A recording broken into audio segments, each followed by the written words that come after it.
There once lived a poor and elderly man in a certain kingdom, but even the king of that land was jealous of him.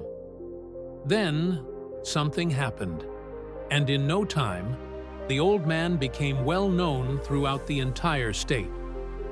This tale is about an old man residing in Sundar Kingdom, who earned his livelihood by selling wood gathered from the forest. Though poor, the man was famous for his unusual sayings and for his white horse. The horse was a sight to behold. There was no other like it in the entire state, or even in nearby kingdoms. Because of this, the king himself grew envious.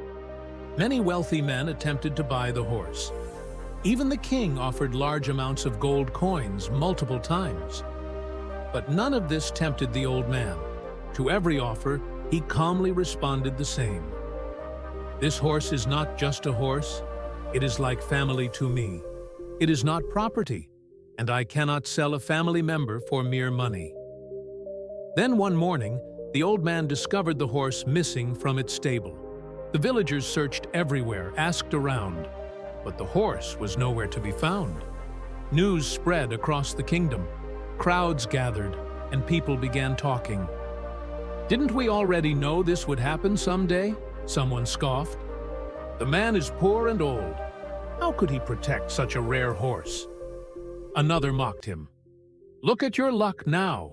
If you had sold the horse to the king, you'd have lived the rest of your days in peace."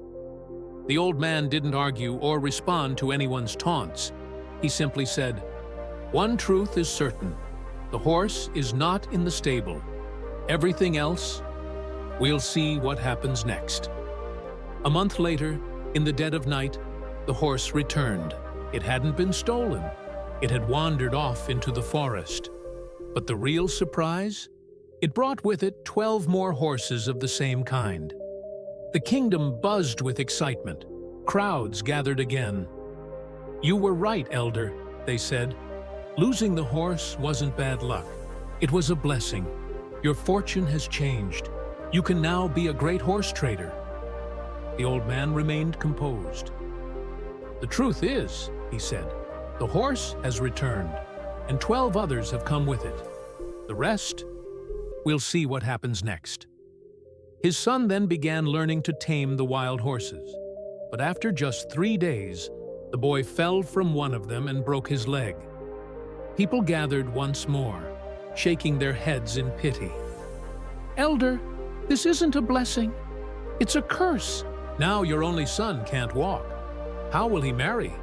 He's doomed." But the old man didn't flinch. "The truth is," he said, "my son has broken his leg. It's also true that I must now help him more. But everything else, we'll see what happens next."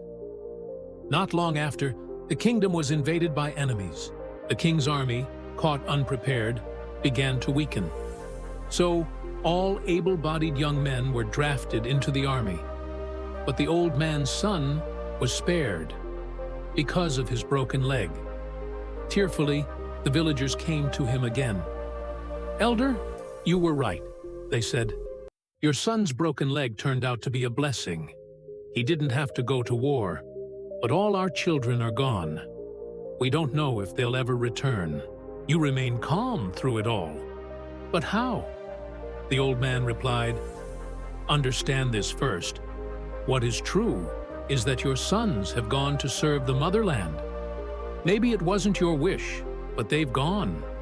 Whether that is good or bad, who knows?"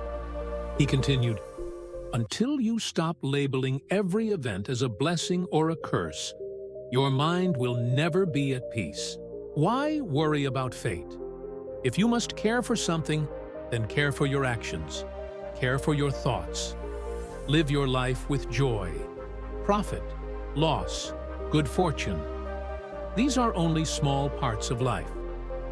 Just as one cannot judge an entire book by a single sentence, how can anyone judge life from a single incident? What happens is not always in our hands.